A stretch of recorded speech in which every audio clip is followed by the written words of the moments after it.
सुगस Tata Motors limited के last video में हमने डिस्कस किया था, कंपैरिजन किया था ओवरऑल कि टाटा मोटर कमर्शियल ज्यादा बेटर है या टाटा मोटर पैसेंजर। और पिछले दो वीडियो के इस कंपैरिजन में हमने समझा था कि टाटा मोटर कमर्शियल व्हीकल किस तरह से टाटा मोटर पैसेंजर व्हीकल से ज्यादा बेटर है और वैल्यूएशन भी हमने यहां पर कंपेयर करी थी, तो जरूर देखना वो वाला वीडियो। लेकिन इस वीडियो में यहां पर समझेंगे मार्केट एक्सपर्ट्स के क्या ओपिनियन है पैसेंजर व्हीकल को लेकर के। तो वीडियो को एंड तक देखना और सब्सक्राइब जरूर कर देना, because I am NISM 7 certified. शुरू करते हैं टाटा मोटर पैसेंजर व्हीकल आपकी कुछ अपडेट से। लेकिन उसके पहले एक बार ये चीज देखो कि टाटा मोटर कमर्शियल व्हीकल जो है 13% के रिटर्न दिए रिसेंटली स्टॉक ने 3 दिन के अंदर और आउट परफॉर्म किया है पैसेंजर व्हीकल को। क्यों? क्योंकि टाटा मोटर कमर्शियल व्हीकल ज्यादा स्ट्रॉन्ग दिखता है in comparison with passenger vehicle. But does that mean कि कमर्शियल व्हीकल ही बढ़ता चला जाएगा और पैसेंजर व्हीकल का कुछ नहीं होगा? नहीं, हमें सब चीजें समझनी जरूरी है। तो वीडियो को ध्यान से देखो। हमारे पास है अभी इस समय टाटा मोटर कमर्शियल व्हीकल। अगर हम कमर्शियल व्हीकल का कंपैरिजन यहां पर करें तो उसका पीई बहुत हाई है, 479 का पीई है। अब ये 479 का पीई यहां पर क्यों है, एक बार ये देखना पड़ेगा। हमें देखना है कंपनी का रेवेन्यू ग्रोथ कैसा है। कंपनी का रेवेन्यू ग्रोथ काफी स्टेगनेंट है। अगर हम ईयर ऑन ईयर बेसिस पर कंपेयर करेंगे तो कंपनी का रेवेन्यू ग्रोथ आपको देखने को मिलता है 8% का। 8% का कंपनी का रेवेन्यू ग्रोथ है, यानी कि कंपनी का पीई भी इन कंपैरिजन विद ईपीएस दोनों हाई, यानी कि हाई पीई और हाई ईपीएस अभी तक की जो वैल्यूएशन कंपनी के नंबर्स के अकॉर्डिंग है, कंपनी के ग्रोथ के अकॉर्डिंग है, कमर्शियल व्हीकल एकदम एग्जैक्ट उस पर अभी के लिए बैठता है। अब आते हैं आपके पैसेंजर व्हीकल पे। पूरा कंपैरिजन पिछले वीडियो के अंदर, ये छोटा सा मैं आप लोगों के साथ वीडियो के शुरुआत में इंट्रोडक्शन ग्लिम्स ले रहा हूं और कुछ भी नहीं है। अभी पैसेंजर व्हीकल का पी जो है 9.73 का है। अब इसका ईपीएस जो है वो ज्यादा होना चाहिए, यानी कि ग्रोथ परसेंटेज इस कंपनी का ज्यादा होना चाहिए। बट अगर हम कंपनी का टाटा मोटर पैसेंजर व्हीकल का ग्रोथ देखेंगे तो भैया इसका ग्रोथ नेगेटिव में चल रहा है।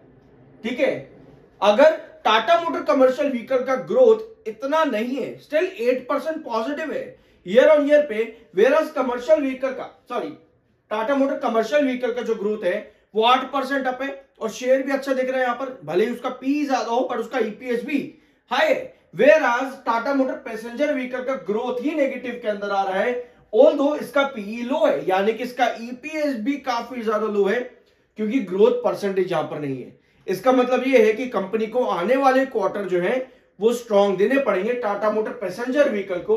अगर ये ग्रोथ 2% का भी आ जाता है ना तो भी काफी स्ट्रॉन्ग कंपनी कर जाएगी अपने रेवेन्यू ग्रोथ को ईयर ऑन ईयर बेसिस पर।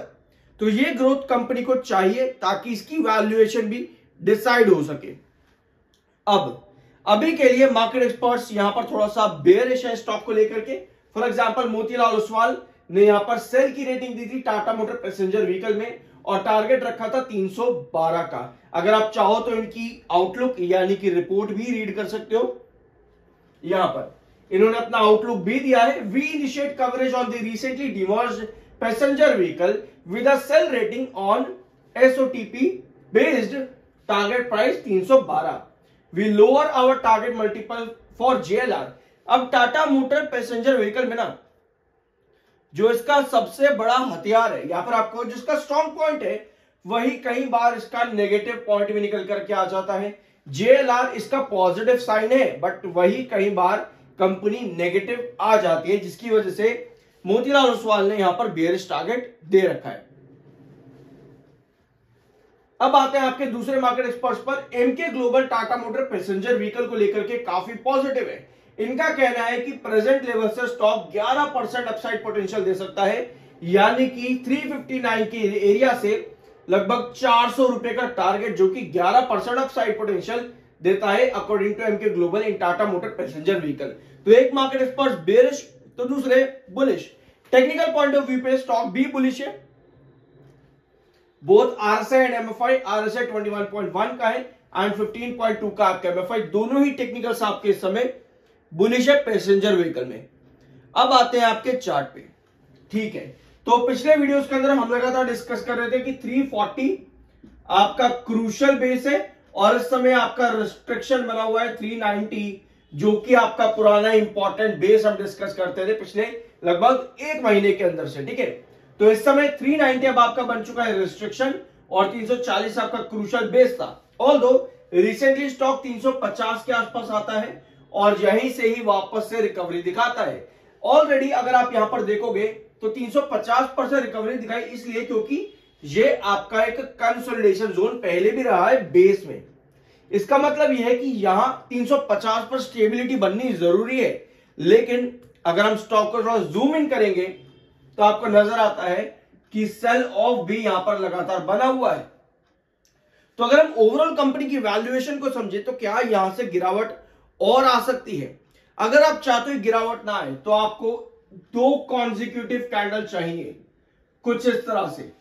अगर आपके पास 2 कॉन्जिक्यूटिव कैंडल कुछ इस तरह से बनती है जहां पर नीचे की टेल लंबी हो जो कि बाय को इंडिकेट करे, तभी आप यहां पर वापस जा सकते हो 390 पर, जो कि इसका रेस्ट्रिक्शन है। पर अभी की जो कंडीशन है स्टॉक के अंदर वो कहीं ना कहीं एक डाउन ट्रेंड इंडिकेट कर रही है। इस डाउन ट्रेंड के अकॉर्डिंग 350 जो कि आपका पुराना बेस रहा है टाटा मोटर पैसेंजर व्हीकल के अंदर, यहां पर यह भी आपका ब्रेकडाउन हो सकता है और 340 पर स्टॉक आ सकता है, जो कि इसका एक्सटेंडेड बेस है टाटा मोटर पैसेंजर व्हीकल का। तो ये इस समय condition Tata motor passenger vehicle की। ओवरऑल कंपैरिजन कमर्शियल व्हीकल और पैसेंजर व्हीकल का हमने पिछले 2 वीडियोस के अंदर किया है, जरूर चेकआउट कर लेना। बात से की कोई रिकमेंडेशन नहीं है, वो आपका अपना मर्जी और ओपिनियन होना चाहिए। सब्सक्राइब के बिना मत जाना, मिलता अगले वीडियो में।